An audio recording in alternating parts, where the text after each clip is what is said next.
Di video sebelumnya, syirkah dianalogikan dengan kue. Sekarang, Emak Hijaber akan bahas aneka rasa kue. Maksudnya macam-macam syirkah atau kerjasama usaha dalam Islam.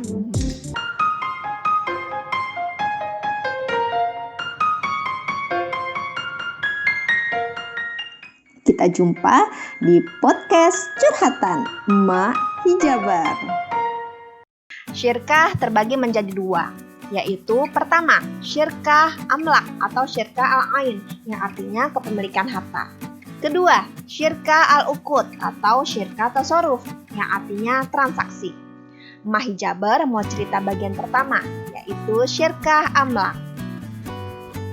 Pada suatu hari, hiduplah sebuah keluarga yang memiliki anak kembar. Kita namakan anaknya adalah si Otong dan si Atang. Suatu ketika terjadi kecelakaan. Kedua orang tuanya Otong dan Atang meninggal dunia. Orang tuanya hanya mewariskan sebuah rumah. Pamannya khawatir, bagaimana dengan biaya hidup Otong dan Atang yang masih SMA ini? Akhirnya, paman memberikan sebuah mobil pick up untuk mereka berdua. Otong dan Atang menggunakan mobil pick up itu untuk disewakan. Hadiah mobil pick up yang pertama ini, Otong dan Atang mendapatkan pembagian keuntungan dan perawatan atau kerusakan yang sama, yaitu 50/50. Setelah lulus SMA, Otong dan Atang mendapatkan beasiswa kuliah di kota lain. Rumah yang biasa mereka tinggali sejak kecil dikontrakan ke orang lain. Lumayan, uang hasil kontrakan rumah bisa bantu biaya kos-kosan saat kuliah. Tidak hanya itu saja, Otong dan Atang berpikir untuk membeli mobil pick up yang kedua, buat disewakan lagi sebagai tambahan penghasilan.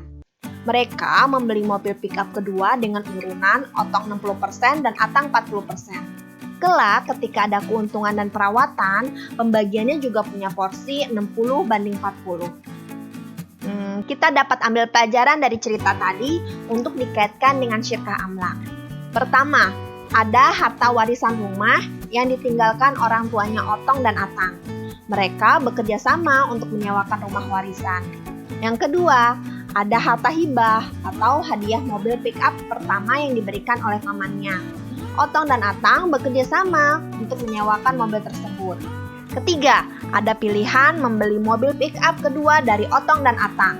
Untuk pembelian mobil ini, Otong mau menyumbang uang sebanyak 60%, sedangkan Atang cuma bisa 40%. Karena itu, pembagian keuntungan dan perawatan atau kerugian kerusakan dibagi dengan kadar 60% dari Otong dan 40% dari Atang. Jika kita lebih cermat lagi melihat peluang yang ada di sekitar kita, ternyata semua bisa dijadikan bisnis. Apalagi saat wabah pandemi corona, jumlah pengangguran semakin meningkat. Cobalah tengok, mungkin ada harta warisan yang bisa dikelola, seperti tanah kosong yang bisa ditanami bersama dengan ahli waris lainnya. Bisa juga kita membantu orang lain tidak dengan harta yang langsung habis, akan tetapi kita memberikan hadiah berupa gerobak dan barang dagangan supaya orang itu bisa bekerja. Pilihan lainnya, kerjasama dengan orang lain untuk membeli sesuatu seperti kios yang akan dimiliki bersama. Lalu kios tersebut diambil manfaatnya dengan disewakan. Kesimpulannya, syirkah amlak itu kerjasama atas harta yang dimiliki bersama. Contohnya, harta warisan, harta hadiah, ataupun harta yang dibeli bersama. Semoga cerita syirkah amlak ini bermanfaat dan menjadi inspirasi buat kita semua.